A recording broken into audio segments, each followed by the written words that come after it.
자, 그만 앞에 봅시다.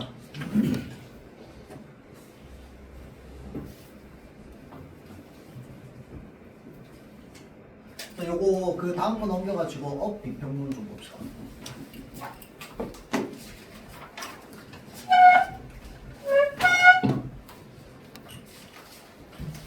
자, 그 여러분들 학교에서 이거 본문 들어가기 전에 비평문의 특징 이런 것들 막 엄청 상세하게는 하지 않았다고 들었던 것 같은데, 맞죠? 자, 그래서 비평문의 특징이나 이런 것들에 대해서는 나오지 않겠지만 이 글이 구성되어 있는 어떤 형식이라든지 이런 것들은 좀 물어볼 수 있습니다. 알겠죠? 그래서 이 글이 어떤 식으로 어떤 형식을 가지고 있는지 이런 부분들은 이제 그 필기되어 있는 거나 그 다음에 프린트에 간단하게 나와 있긴 한데 그 부분들을 좀 살펴보면 좋을 것 같아요. 그 이외 대부분은요. 자, 비평문이라고 하는 건 어찌됐건 간에 비평 요소가 있습니다. 비평 요소. 그러니까 어떠한 내용에 대해서 원래 기존의 영화 텍스트가 있고 그 다음에 비평가가 그러한 영화 텍스트 중에서 어느 부분을 콕 집어가지고 이야기를 한단 말이야. 뭐 예를 들어서 디자인이라든지 뭐 배경이라든지 그 다음에 뭐 그 배경 음악이라든지 이런 것들. 자, 그래서 그러한 것들이 전부 비평 요소에 해당하는데 어떠한 비평 요소를 가져왔는지 그 다음에 그 각각의 비평 요소들에 대해서 어떻게 말하고 있는지 이런 것들을 좀 우리가 기억을 해놔야겠죠. 그래서 여러분들 일단은 그 시험 문제가 좀 적지 않게 나오는 편이기 때문에 어찌됐건 간에 내가 좀 여유 있게 보고 문제들을 좀 다 해결을 하려면 이제 본문이나 이런 것들에 대해서 우리가 좀 빠삭하게 알고 있어야 될 겁니다. 그래야지 이제 문제를 다 풀고도 시간이 어느 정도 좀 남아서 내가 풀었던 문제들 중에서 좀 살펴봐야 되는 부분들을 좀 점검할 수 있겠죠. 그래서 좀 선뜻 해결이 안 되는 문제가 있으면요, 일단 넘어가세요. 알겠지? 넘어가고 여러분들은 문제 하나하나마다 막 엄청 어려운 문제들이 막 많이 나오는 편은 아니기 때문에 충분하게 해결할 수 있는 것들 다 해결하고요. 그 다음에 좀 내가 평소에 서술형이나 이런 것들을 좀 많이 쓰는데 시간이 좀 오래 걸린다라고 하는 학생들은 서술형을 먼저 해결하고 그 다음에 객관식을 해결하는 것도 방법입니다. 그렇죠? 자, 그래서 좀 시간 관리나 이런 것들을 좀 신경 쓰면은 훨씬 더 여러분들이 시험을 임하는 데 있어서 좀 문제들을 쉽게 해결할 수 있을 거예요. 자, 봅시다. 자, 그래서 어찌됐건 간에 지금 여기에 영화 나와 있고요.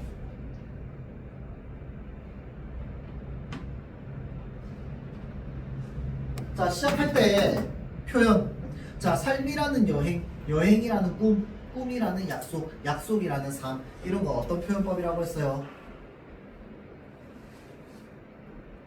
일단은 표현법으로 따지면 연쇄법이야, 연쇄법. 자, 그래서 이제 특정한 대상을 연쇄적으로 나열했다. 맞는 말입니다. 알겠죠? 자, 특정한 어떤 이제 단어를 연쇄적으로 활용하고 있다. 맞는 말. 자, 그래서 앞부분에 주로 뭐가 나온다고 했어요? 지금 이 영화의 전체적인 내용과 관련되어 있는 것들이 나온다고 했습니다. 자, 그래서 위로 쭉 올라가서 이 영화 내용 중에서 좀 디테일하게 살펴봐야 되는 부분은, 자, 엘리와의 추억이 담긴 집을 지키려고 하고 그 다음에 어느 날 칼과 공사장 인구 사이에 문제가 생겨서 결국은 집을 내놓아야 되고 집을 팔아야 되고 집을 떠나기 전에 꿈이 적혀있던 공책을 보고 이제 풍선을 달아서 날아가게 됩니다. 자, 그래서 칼이 이제 집에 수많은 풍선을 매달고 올라갈 때 누구랑 같이 가게 돼요? 러셀이랑 같이 가게 된다. 그렇죠? 자, 그래서 이 러셀이랑 어떻게 같이 가게 됩니까? 그냥 우연히 집 근처에 있어서 같이 가게 된다. 그렇죠? 자, 그래서 다시 업은 끝내 이루지 못한 오랜 꿈에 대해서 쓸쓸히 이야기하면서 시작합니다. 자, 그래서 일단 뭐부터 시작해? 이제 앞부분에 이제 그 두 사람이 함께 하지 못했던 그 꿈에 대해서 이야기를 하면서 시작하는 거야. 그 꿈이라고 하는 게 함께 파라다이스 폭포에 가는 거였습니다. 자, 그래서 함께 떠나기를 간절히 원했지만 어차피 결국은 이제 홀로 남게 됐고, 환상적인 미지의 세계, 그러니까 파라다이스 폭포다. 그렇죠? 자, 미지의 세계로 데려가 주겠다고 했던 어린 시절의 약속을 흘려보내고만 사람이 얼마 남지 않은 시간 앞에서 무엇을 결심할 수 있을까라고 해서 의문형의 문장으로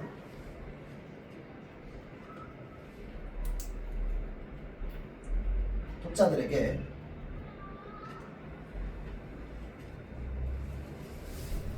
궁금증을 유발합니다. 자, 그래서 궁금증을 유발한다는 건 이 독자들의 흥미를 끌어오는 겁니다. 독자들의 흥미를 끌어오는 거. 자, 그래서 그 꿈을 향해서 이제라도 걸음을 내디딜 수 있을까? 라고 하면서 독자들의 흥미를 이제 유도하고요. 자, 칼은 안에 엘리가 이제 어린 시절부터라고 해서 여기서부터 이제 영화 내용에 대한 간단한 요약이 나온 거죠. 자, 그래서 자, 수십 년간 살아왔던 그 작은 2층 집, 그 다음에 수많은 풍선을 매달고 공중에 띄우는 데 성공하고요. 우연히 이제 집 근처에 있던 8살 소년 러셀이 집 근처에 있다가 여행에 합류하게 되었음을 알고 함께 여행을 하게 됩니다. 그렇죠? 자, 그러면서 지금 여기서부터 뭐가 나오냐면요, 글쓴이의 평가가 나오는 거야. 그러니까 비평 요소야, 비평. 이제 비평 요소가 여기서부터 나오는 거죠. 자, 그래서 애니메이션 업은 꿈과 모험이라고 하는 애니메이션 본유의 영역에 가장 충실한 작품이다. 그럼 여기서 말하는 애니메이션 본유가 뭔데? 바로 꿈과 모험이라는 거야. 그러니까 일반적으로 애니메이션이 담고 있는 꿈과 모험이라고 하는 애니메이션 원래 이 본질에 가장 가깝게 최대한 그려냈다라고 얘기하는 거죠.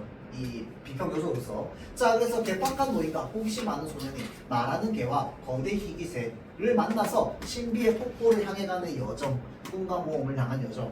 자, 그래서 이제 러셀의 천진무구한 행동에서 근력 약한 노인들이 허리를 잡아가며 싸우는 몸싸움까지 무엇을 유발해?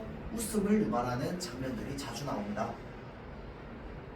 그래서 관객을 즐겁게 한다. 자, 그럼 웃음을 유발하는 장면 역시 지금 관객을 즐겁게 한다라고 하면서 이제 비평 요소로서 활용을 하고 있죠. 자, 그 다음에 나왔던 게 바로 뭡니까? 디자인이었습니다. 자, 업에서 캐릭터 디자인은 3등신에 가깝게 머리를 크게 그림으로써 만화적이고 정감 어린 느낌을 강조했죠. 자, 그래서 요게 지금 글쓴이가 생각할 때야, 글쓴이가 이제 비평할 때 3등신에 가깝게 그려낸 것은 이러한 정감 어린 인물의 느낌을 나타내기 위해서다 라고 비평을 한 거죠. 반면에 배경은 정교하기 이를 데 없는 배경묘사, 자, 정교하기 이를 데 없는 표현력으로 생생하게 살려냈다 라고 하는 것들이 전부 디자인적 요소입니다. 그 다음 또 있습니다. 인물의 어떤 외모를 통해서 대비를 드러냈습니다. 자, 그래서 이제 각진 외모를 가지고 있는 칼이 있고, 그 다음에 둥구스름한 외모를 가지고 있는 러셀을 서로 대비시킴으로써 뭘 한다? 흥미를 더했다. 자, 그래서 요 세 가지가 크게 이제 디자인이라고 볼 수 있겠죠. 첫 번째 뭔데? 3등신. 두 번째 뭐야? 아주 정교한 배경. 그 다음에 세 번째는 외모 표현. 자, 수없이 많은 풍선이 일시에 부푼 후 마침내 집이 두둥실 천천히 떠올라서 비행할 때 그 우아한 리듬은 빠르게 치기만 하는 허다한 오락 영화들. 자, 그러니까 수많은 오락 영화들은 뭘 가지고 있어? 빠르게 휘몰아치기만 하고 있는데 이 비평가, 그러니까 필자, 글쓴이가 생각하기에는 이 영화는 어떠한 리듬을 가지고 있다? 우아한 리듬을 가지고 있다는 거야. 그래서 그 우아한 리듬을 바탕으로 무엇을 그려내? 영화의 아름다움을 그려내. 자, 그래서 그런 것들은 허다한 오락 영화들과 대조되는 지점입니다. 자, 그래서 대조를 통해서 뭐하고 있어? 말하고자 하는 말을 드러내고 있어. 자, 그래서 이제 그리고 서정적이면서 내향적인 음악이라고 얘기하면서 뭐 얘기하고 있어? 음악 얘기하고 있습니다. 자, 어느 때보다도 그게 절묘하게 어울리는데 세상을 떠나서 그 여행에 동행할 수 없었던 칼의 엘리는 테마 음악을 가지고 있고 여행을 하는 동안 내내 뭐가 나온다? 요 엘리를 떠오르게 할 만한 이제 엘리를 떠올리게 할 만한 이 테마 음악들이 계속 나옵니다. 중간중간 나오죠. 자, 그러면서 계속 엘리를 떠오르게 합니다. 결국 업이 그려내는 세계는 무수한 풍선을 가지고서 창공에 두둥실 떠있는 2층 목조집의 이미지에 또렷이 함축되어 있답니다. 자, 이번에는 비평 요소로 뭘 얘기하고 있어요? 이미지를 얘기하고 있습니다. 이미지. 자, 그래서 비평 요소의 이미지 뭐였어요? 무수한 풍선을 달고 날아가는 2층 집. 자, 그렇게 또렷이 함축되어 있답니다. 뭐가 함축되어 있는데 그러면 이 영화가 그려내는 세계. 자, 미지의 그 세계를 향해서 날아가고 싶어하는 인간의 가장 오래된 소망이 화려한 색들을 지닌 풍선의 도움으로 날개를 활짝 펴면서도 삶을 지탱하게 만들었던 소중한 기억. 자, 지금 이 무수한 풍선은 뭐로? 인간이 날아다니면 어떨까라고 하는 이 오래된 소망, 이 날개를 활짝 펴는 게 무수한 알록달록한 풍선으로 드러난 거. 자, 그 다음 삶을 지탱하게 만들었던 소중한 기억. 이 녹아있는 집이 바로 2층 낡은 목조집입니다. 자, 그래서 그 낡은 집에 여전히 편안하게 깃들어 있습니다. 그럼 이제 이거는 소중한 기억인데 엘리와의 기억이겠죠.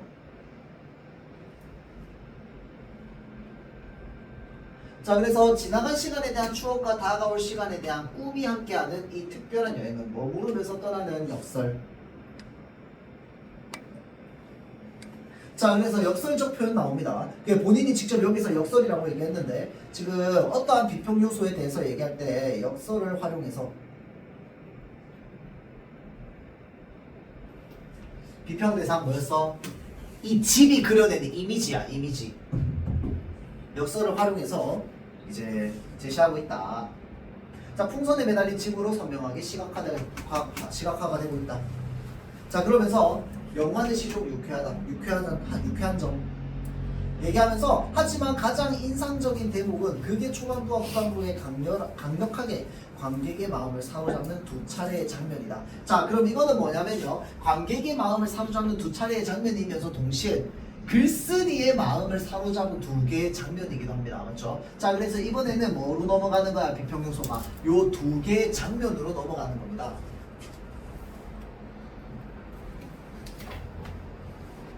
자, 그래서 칼과 엘리가 결혼식을 올리는 순간부터 아내가 세상을 떠난 후 늙은 남편이 홀로 파란 풍선을 들고 귀가하는 순간까지를 어떻게 했다고? 단 한마디의 대사도 없이 4분가량 압축한 초반 장면은 아마도 가장 아름다우면서도 쓸쓸한 잔상을 남기는 명장면일 것이다. 그 아까 나왔던 비평 요소들에 대해서 얘기할 때 서정적이면서 아름답다, 낭만적이다 이런 이야기를 했거든요. 자, 그러니까 그러한 서정성이 여기서 드러나는 거겠지. 맞죠? 대사 한마디도 없이 그러한 이제 그 4분 정도의 가량을 이제 이러한 장면을 드러내는데 이제 썼는데, 그러한 것이 글쓴이가 생각할 때 바로 뭐다? 명장면이라는 거야.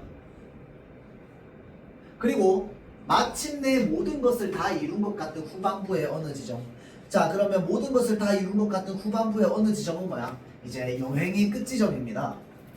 자, 그래서 안락 의자에 앉은 칼이 공책을 넘기다가 맨 뒷장을 보게 되고 거기에 엘리가 쓴 문장, 모험을 하게 해줘서 고마워요. 이제는 당신의 새로운 모험을 해라 라고 하는 이 감동과 용기를 안기면서 정화와 고양의 순간을 빚습니다. 정화와 고양이라고 하는 게 사실은 이 예술적 용어긴 한데 어찌됐건 간에 이 극적인 장면을 통해서 우리가 흔히 뭐 쾌감이라고도 표현하고 카타르시스라고도 표현하는데,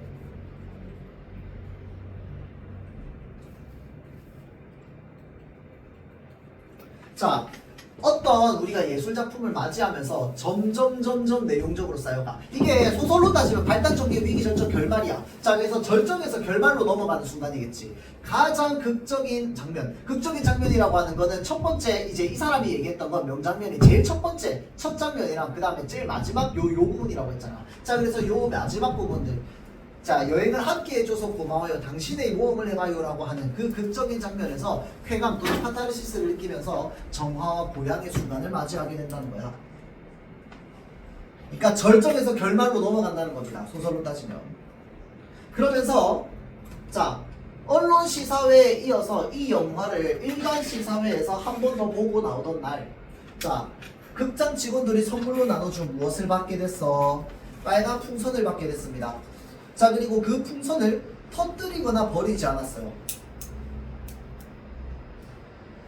왜? 감동을 느꼈기 때문이겠죠. 영화를 통해서 거실에 불을 켜고 꽃병에 풍선을 꽂자. 자, 내 어린 시절 꿈, 어린 날의 꿈이 생생하게 떠올랐대요. 라고 얘기하는 부분. 글쓴이의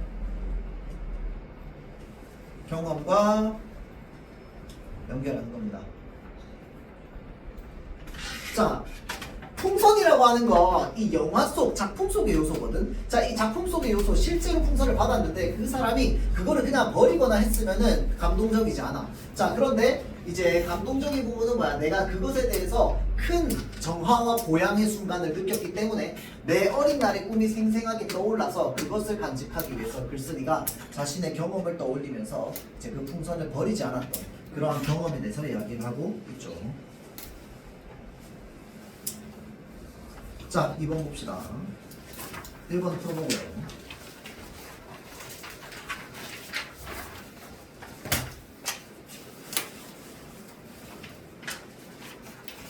자, 그래서 칼은 러셀과 함께 폭포에 가기 위해서 계획했다. 맞나요? 아니라고 했습니다. 뭐라고 했어? 러셀은 우연히 함께 여행에 동행하게 된 거였습니다. 집 주변에 있다가. 그렇죠? 자, 계획한 게 아니고 우연히. 자, 그 다음에 업에서 캐릭터 디자인은 8등 신이 아니라 3등 신이었다. 그쵸? 그 다음 칼은 어린 시절부터 남미의 파라다이스 폭포를 가고 싶어 했다. 그쵸? 자, 어린 시절부터 파라다이스 폭포를 가고 싶어 했습니다. 자, 그래서 뭐 했습니까? 약속했었지. 엘리와. 그 다음 업에서는 각진 외모의 러셀과 둥그스름한 외모의 칼을 대비시킨다. 자, 이거는 어떻게 돼야 돼? 러셀과 칼의 위치를 바꿔야 되겠다. 그렇죠? 자, 각진 외모의 칼과 러셀의 둥그스름한 외모를 대비시켜서 재미를 배가합니다. 자, 집이 비행할 때의 리듬은 오늘날 오락영화들이 체현할 수 없는 이다. 그렇죠? 아름다움을 제공합니다. 부사가 틀렸고. 자, 오늘의 오락영화들이 체험할 수 없는 아름다움이라고 하는 게 뭐였습니까? 약 4분가량 아무런 대사 없이 그냥 이제 진행되는 부분이었습니다.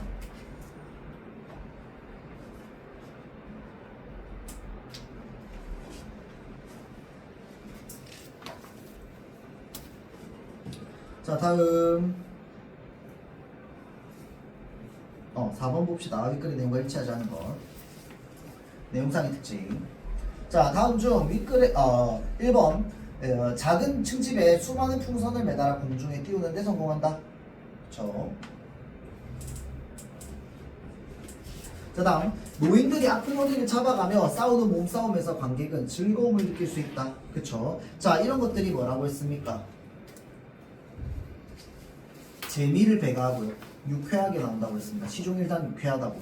그렇죠? 자, 그래서 관객은 즐거움을 느낄 수 있습니다. 자, 그 다음에 업의 배경은 정교하기 이를 데 없이 생생하게 살려냈다. 이것도 긍정적인 비평 요소 중에 하나였죠. 자, 다음 4번 칼의 아내 엘리는 반복되는 테마 음악을 통해서 상기된다. 그렇죠? 자, 칼의 아내 엘리는 죽었지만 여행하는 내내 이 아내 엘리를 이제 떠오르게 할 만한 테마 음악이 계속 중간중간 나오면서 떠오릅니다. 상기된다는 게 떠오른다는 말이다. 맞죠?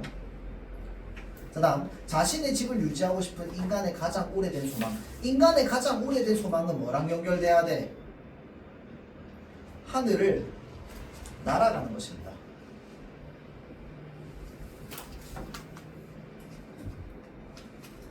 자신의 집을 유지하고 싶은 건 뭐야? 그 자신이 안락하게 지냈던 공간, 그리고 그 속에서 가지고 있던 꿈을 이제 간직한 채로 날아가는 거야. 그렇죠? 엘리와의 약속을 간직한 채로 날아가는 거.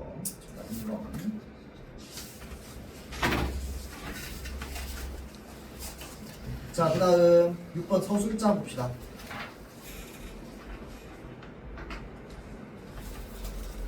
자, 영화의 서사, 연출, 상징 등을 분석하고 있다라고 되어 있습니다. 자, 서사는 어떤 부분들? 이야기, 엘리와의 약속을 지키기 위해서 이제 그 풍선을 달고 날아가는 부분. 자, 그 다음 연출은 어떤 거였습니까? 디자인, 배경 이런 것들. 그 다음에 연출의 음악 요소도 해당합니다. 그렇죠? 그래서 엘리를 떠오르게 만드는, 엘리를 상기시키는 음악. 자, 그 다음에 상징은 뭘로 나타냅니까? 그 풍선 달고 있는 2층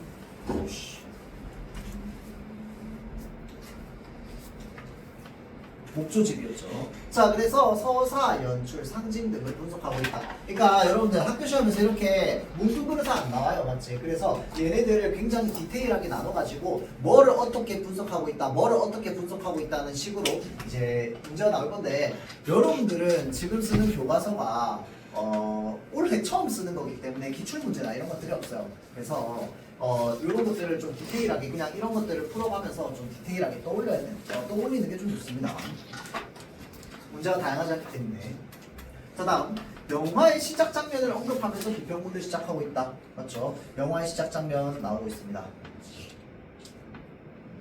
자, 다음 질문을 통해 궁금증을 유발하고 있다. 이거 앞부분에 나왔었다, 그치? 있을까 라고 얘기했던 거.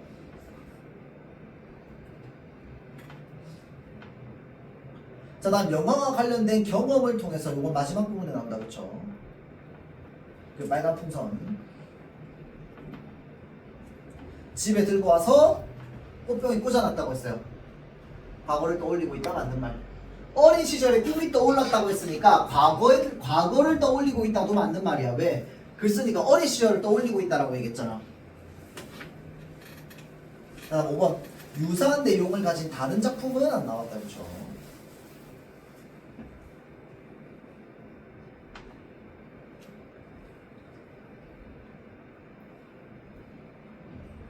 어, 9번 봅시다. 자, 보기는 학생이 쓴 비평문이래요. 보기를 읽고 윗글과 비교했답니다. 자, 그럼 여기에서는 비평 요소 어떻게 적어놨는데 봅시다. 영화에서 풍선이 모든 걸 훌훌 털어버리고 싶은 진짜 새로운 모험, 꿈을 향해 떠나고 싶은 욕망을 의미한다고 생각한대요. 자, 그러니까 지금 이 사람은 무엇에 대해서 얘기하고 있어? 풍선의 의미에 대해서 얘기하고 있습니다. 자, 풍선을 뭐라고 했어요? 훌훌 떠나버리고 싶은 욕망이라고 얘기했습니다. 그러니까 이거 비평 요소겠다, 풍선. 그렇죠? 자, 다음 그리고 그 욕망이 마침내 엄청나게 커져서 칼을 파라다이스 폭포로 이끈 것이. 그 다음에 그리고 케빈이 접혀갈 때까지도 그의 발목을 잡았던 집에서 물건을 꺼내버리는 순간 비로소 진짜 새로운 모험이 시작된 것이라고 생각한다. 요거는 뭐야? 지금 장면에 대해서 얘기하고 있죠. 그러니까 모험은 시작됐는데 진짜 새로운 모험이 시작된 건 이때부터다. 자, 그래서 이때 모험은 엘리의 것이 아니라 칼 자신의 것이 됩니다. 자, 요거는 이 글쓴이의 해석이다, 그렇죠?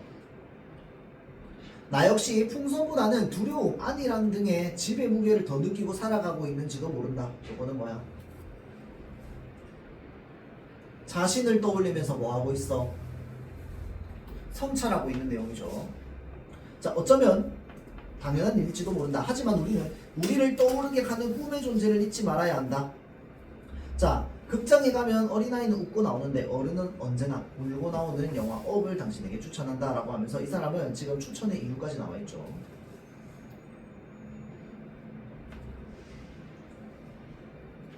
자, 그래서 윗글에서는 보기와 달리, 본문은 보기와 달리 독자에게 영화를 추천하고 있다. 맞죠? 보기가 추천하고 있고 윗글은 안 하고 있습니다. 틀린 거. 자, 다음 2번 보기는 윗글과 달리 풍선을 욕망으로 상정하고 있다. 그렇죠? 자, 잘 봐봐. 본문에서는 욕망이라기보다는 소망이라는 말이 나왔는데 인간의 오랜 소망이라고 나왔는데 인간의 오랜 소망이 풍선이라? 그거는 아닙니다. 맞죠? 풍선을 달고 하늘을 날아가는 것입니다. 자, 여기서는 뭐라고 얘기하고 있어? 풍선을 욕망으로 상정하고 있잖아, 맞지? 자, 그래서 보기는 풍선을 욕망으로 상정하고 있고 윗글은 뭐 하고 있어? 풍선을 달고 날아가는 것이 인간 본연의 소망이라고 얘기하고 있죠. 자, 다음 3번. 윗글과 달리 보기에서는 캐릭터의 디자인을 분석하고 있다. 아니죠. 자, 보기에서 안 하고 윗글에서 하고 있습니다. 캐릭터의 디자인 3등신. 그 다음에 또 뭐 있어? 외모, 칸의 외모, 러셀의 외모. 자, 다음. 보기와 달리 윗글은 풍선 수령이 가능하다는 것을 근거로 극장에서 영화의 밤을 봐야 함을 강조하고 있는 거 아니죠. 그 영화관에서 받았던 풍선을 바탕으로 어린 시절을 떠올리고 있죠.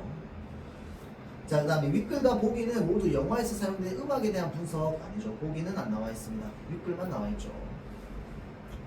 정답은 2번. 자, 그 다음에 13번.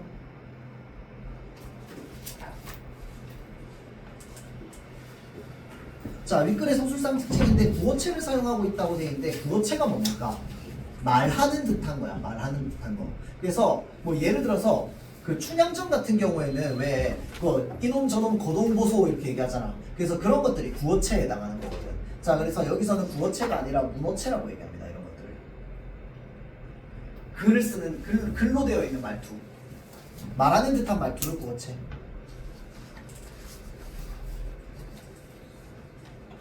자, 여기서 틀렸고. 자, 영화의 내용을 요약 제시하고 있는 거 초반부에 나옵니다.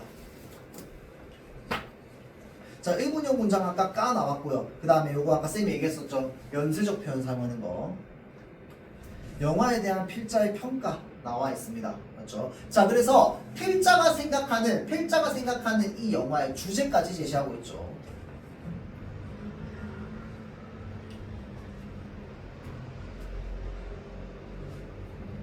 자, 답.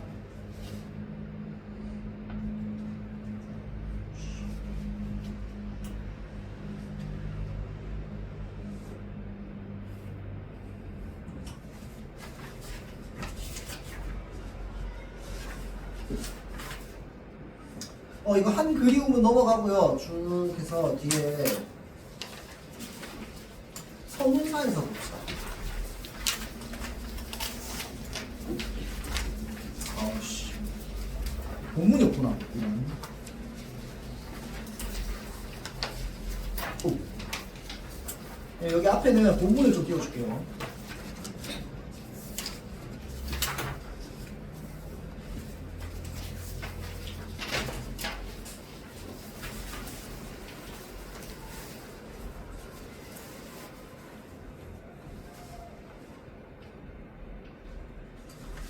자, 그래서 지금 여기 그 여러분 받은 자료에서 그 특징 봅시다. 특징.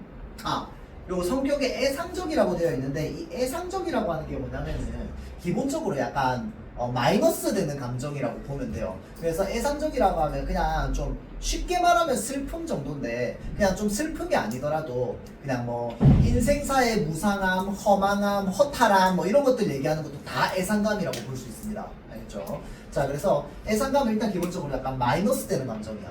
자, 그런데 여기서는 뭐가 드러나? 지금 좀 허탈한 마음이라든지 그 다음에 그리움이라든지 이런 것들이 나와 있기 때문에 그런 것들도 애상감이라고 볼 수 있습니다. 자, 그 다음 특징 부분 보면요. 동일한 시어를 반복하여 시적 정서를 형성하는데 자, 그래서 동일한 시어를 반복하는 것 지금 여기 딱 틈 없이 이런 것들 있죠. 자, 그래서 동일한 시어를 반복하고 있는 거 틈 없이. 자, 그 다음에 자연현상과 인간사를 병치하여 라고 되어 있는데 자, 자연현상은 뭐였습니까? 꽃이 피어나고 지는 거였죠. 자, 그래서 꽃이 피어나고 지는 거 자연현상입니다. 자, 그래서 자연현상을 뭐랑 연결했어요? 인간사랑 연결했습니다. 여러분들 혹시 학교에서 그 제망매가 했어요? 학교에서 제망매가 했어? 표정보니까 안 했네. 오케이. 자, 그래서 그 여기에서도 보면은 꽃이 피고 지는 것을 인간사에 비유했는데 꽃이 피고 지는 거를 뭐처럼 비유했어요? 사랑을 하고 헤어지는 것으로 비유했습니다. 그렇죠? 자, 그 다음에 병치. 병치가 뭐야?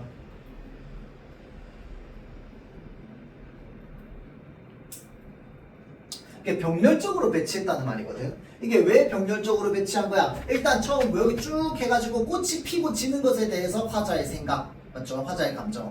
자, 그 다음에 사랑을 시작하고 끝나는 것에 대한 화자의 감정이 나와 있기 때문에 딱 병렬적으로 배치되어 있는 거야. 알겠죠? 자, 그래서 지금 자연현상과 인간사를 병치하여 의미를 강화하는 거 나와 있습니다. 자, 그럼 의미를 강화하는데 어떤 의미를 강화하고 있는데?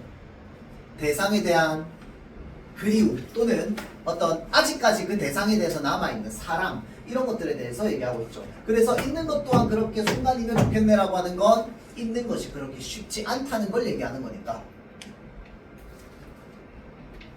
자, 다음 시간을 나타내는 단어 나옵니다. 잠깐, 순간, 그 다음에 한참 이런 것들.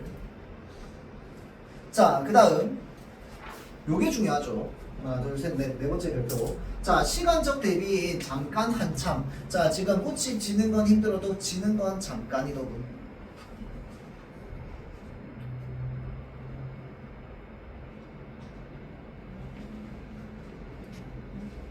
자, 꽃이 지는 건 쉬워도 있는 것은 뭐다? 한참이더군. 이라고 얘기하는 부분. 자, 그래서 잘 보세요. 시간 부사어를 통해서 시간 부사어의 대비를 통해서 의미를 강조하고 있다라고 하면 맞는 말입니다. 맞죠? 잠깐, 한참 이런 것들이 시간 부사어입니다. 맞죠? 자, 그래서 이러한 단어들을 바탕으로 지금 무엇을 드러내고 있어? 화자의 감정을 드러내고 있는데 화자의 감정은 어떤 감정이야? 아까 얘기했던 애상감 또는 이제 그리움, 사랑 이런 것들입니다. 맞죠?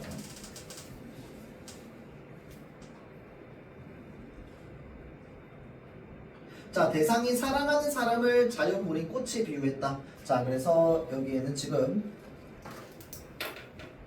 꽃이 지는 건 쉬워도 있는 것은 한참이더군 이라고 얘기할 때 이 꽃은 이제 사랑이라고도 볼 수 있고 여러분들 그 사랑의 대상이라고도 볼 수 있습니다.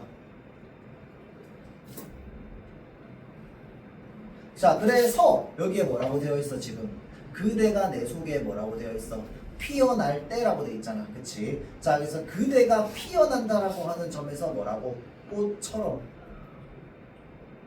비유하고 있다 라고 볼 수 있겠죠. 자, 그 다음에 영탄적어조 어디 나옵니까? 많이 나오죠. 군이라고 하는 거 영탄적어조.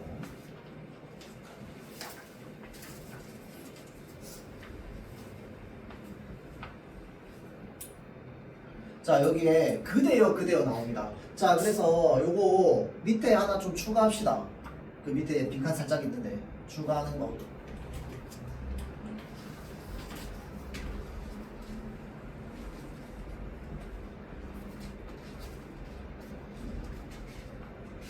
자, 시적 대상, 그러니까 나에게 있어서 사랑하는 대상이겠지. 그 사랑하는 대상을 이제 구어체로, 대화체로 부르고 있습니다. 그렇죠? 멀리서 오는 그대요. 그 다음에 산 넘어가는 그대요.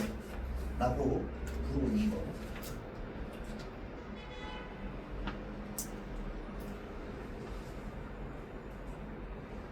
자, 그 다음 밑에 이해와 감상 밑에 보면은 첫째 줄 있죠. 자, 그래서 대응이라고 하는 게 뭡니까?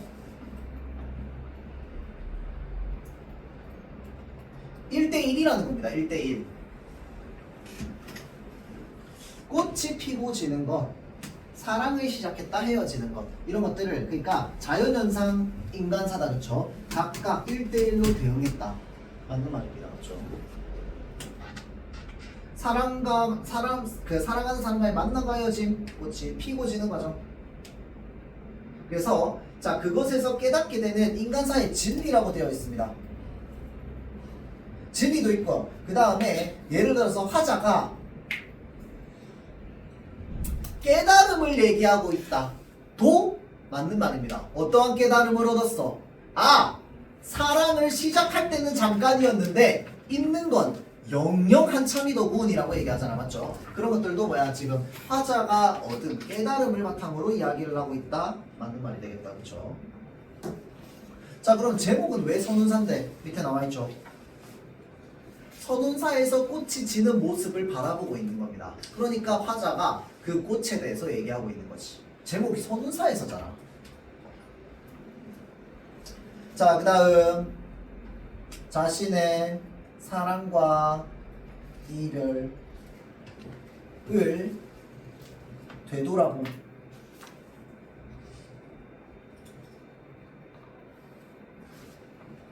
인간사를 통해서 뭐 하고 있다? 사랑이란 무엇인지 성찰하고 있습니다. 자, 성찰이라고 하는 게 꼭 반성을 의미하는 건 아닙니다. 맞죠? 그냥 어떠한 인간사를 되돌아보는 것도 다 성찰이야. 알겠죠? 다 성찰이고 성찰 이후에 반성이 있을 수도 있고 없을 수도 있는 거야. 맞죠? 그래서 여기서는 반성이라기보다는 성찰을 통해서 무엇을 얻었어? 깨달음을 얻었지.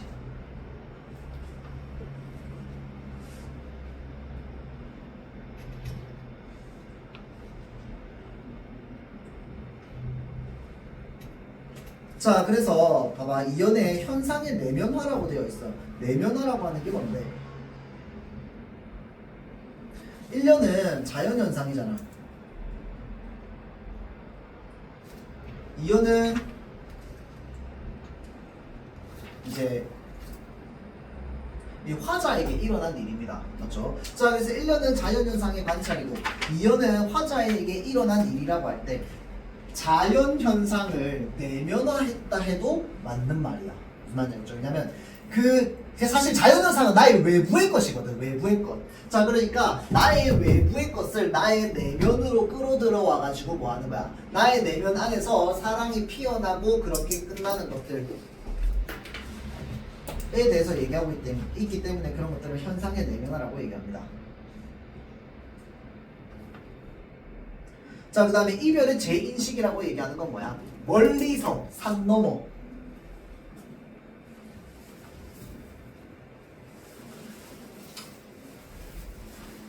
자, 공간적 표현 나와 안 나와? 나옵니다. 맞죠? 자, 공간적 표현을 통해서 대상과의 무엇을 드러내고 있다? 단절감을 나타내고 있다라고 하면 그것도 맞는 말이다. 맞죠? 자, 공간적 표현을 통해서 대상과의 단절감을 드러내고 있다. 자, 그러니까 이러한 공간적 표현을 통해서 그러면 여기 지금 3년 여기 프린트에 뭐라고 적혀있어? 이별의 재인식이라고 돼 있지. 공간적 표현을 통해서 이별을 재인식하고 있다고 맞는 말이 되겠죠. 그 다음에 있는 것은 한참이더군, 영영 한참이더군이라고 하면서 이제 이 화자의 내면에서 얻었던 깨달음에 대해서 얘기하고 있습니다.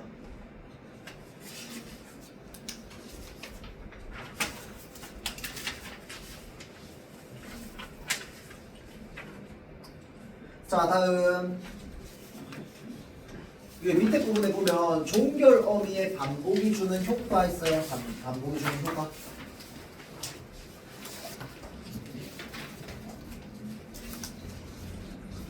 자, 위에 봅시다.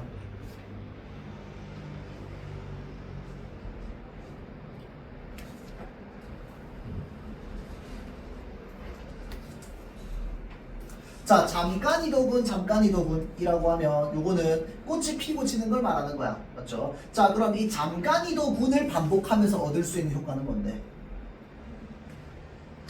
얘를 반복하면서 얻을 수 있는 효과는 자, 안타까움이겠다. 그렇죠? 안타까움. 크게 두 가지죠. 첫 번째는 이제 꽃이 피었다가 지는 것에 대한 안타까움. 그 다음에 이제 사랑하는 대상과의 이별로 인한 이제 슬픔, 안타까움.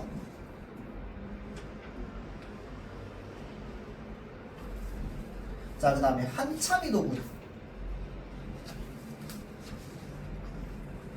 요거를 통해서 드러내는 건 뭐야? 본인이 이러한 인간사죠, 인간사. 사랑과 이별을 경험하면서 얻게 되었던 깨달음의 내용을 강조하고 있습니다.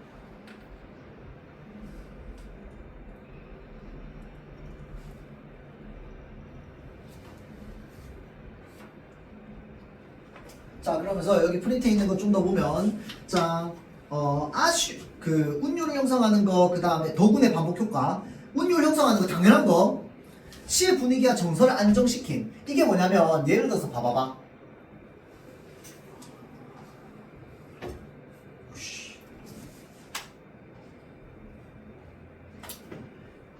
있는 것은 쉬워도 있는 것은 한참이 더군 한참이 더군 이렇게 얘기하지 않고 지는 건 쉬워도 있는 것은 한참이야 한참이야 그래서 너무 슬프다 라고 얘기한다든지 또는 한참이구나 한참이구나 라고 얘기하는 거랑 이더군이라고 얘기하는 건 그 의미가 좀 다릅니다. 느낌이 좀 다르죠. 전해주는 느낌이 좀 다릅니다. 자, 그래서 있는 것은 한참이더군이라고 하면은 상대적으로 이 화자가 느끼는 그 감정과의 거리감이 좀 더 느껴집니다. 우리 입장에서. 그러면 화자가 느끼는 감정이 우리한테 거리감이 조금 더 느껴진다는 건 무슨 말이냐면요. 이 사람이 뭐 하고 있다. 감정을 어느 정도 절제하고 있다라고 하는 부분이 느껴지는 거야. 그래서 아까 뭐 제망대가 안 했다고 그랬는데 예를 들어서 제망대가 같은 경우에 이런 표현들이 나오면 뭐야 감정이 표출되는 거야 맞죠? 자 그런데 요거는 감정이 표출되는 게 아니고 감정을 절제하면서 이제 인간사를 자연현상을 바탕으로 깨달음을 전달하고 있는 겁니다. 감정 절제. 자, 그 다음에 아쉬움, 안타까움 아까 했고, 네 번째. 다섯 번째, 사랑과 이별에 대한 깨달음도 아까 했고요.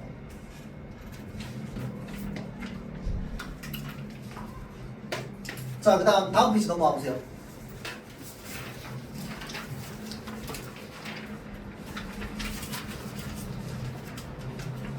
자, 아까 봐봐. 한 그림이. 그 다음에 서문사에서. 공통적 특징이 있습니다. 바로 뭐게요? 변용된 또는 변화된이라고 해도 돼. 변화가 있는 자 수미상관을 활용하고 있다라고 하면 맞는 말입니다. 왜 그런데 선운사에서도 앞부분, 맨 앞부분 1년의 부분과 마지막 부분이 잠깐이더군 한참이더군이라고 하면서 이제 변화된 수미상관의 형태를 좀 가지고 있다면 변형된 뭐 다 한 그리움이도 마찬가지입니다. 완전한 수미상관이라고 말할 순 없어. 한 그리움이 같은 경우에는 중간에 그 어느 날 당신과 내가 만나라고 하는 부분이 빠져 있잖아. 마지막 부분에는. 그래서 완전히 똑같은 수미상관이 아니라 약간 변형된 수미상관이다라고 보통 이야기를 합니다. 그래서 공통점이야, 공통점. 자, 그 다음.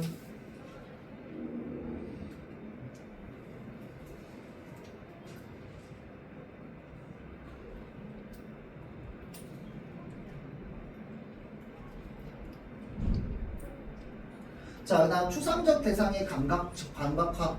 그러니까 이제 추상적 대상의 추상적 대상의 구체적 형상화. 이런 것들도 나오고 있죠. 자, 그 다음 특정 종결음이 반복되는 거.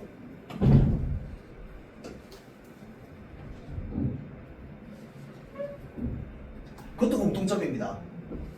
한 그리움에서도 면이라고 하면서 특정 그 음이 반복되고 있죠. 이런 것들. 자, 그 다음 요거 봅시다. 지금 12번. 특정 계절과 관련된 그 시적 상황이 화자의 정서에 영향을 주고 있다라고 되어 있는데, 자, 꽃이 피었다 지는 현실에 대해서, 그러니까 꽃이 피었다 지는 자연현상에 대해서 화자의 정서를 떠오르게 하고 있지, 그 계절을 떠오르게 하는 계절감을 나타내는 시어는 선운사에서 없습니다. 알겠죠? 자, 그래서 계절을 떠올릴 수 있는 게 아니고 꽃이 피었다 지는 자연현상에 대해서 얘기하고 있는 거야. 알겠죠? 자, 그래서 나머지 공부 좀 해볼 수 있도록 하고요. 마치겠습니다. 그 프린트에 문학 프린트 되게 꼼꼼하게 보세요, 여러분. 문학 프린트. 학교 프린트.